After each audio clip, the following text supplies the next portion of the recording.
So over here you can see that I got a bunch of data, and let's say what I want is I want a visual indication of comparison of the prices that I have right here.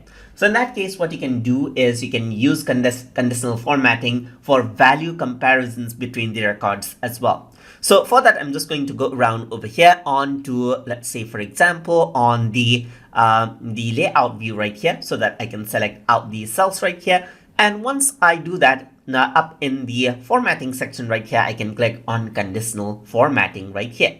So once I click on conditional formatting, I can apply new rule right here. And what I'm going to do is I'm going to choose compare to other records, which is an option right here. So once I choose that out, you can choose a bar color that you want to apply. So I'm just going to go around and choose, let's say, for example, the green color right here. And you can see the preview of how it would look like right here.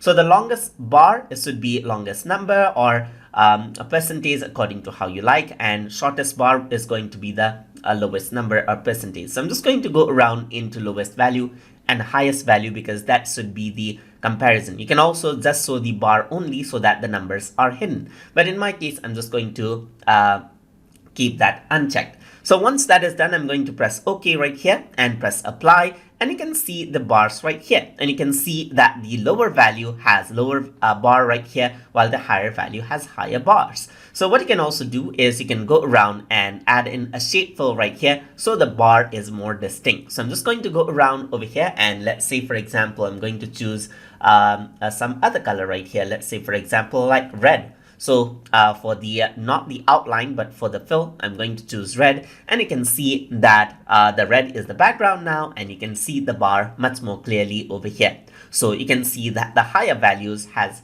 higher bars right here, just like this.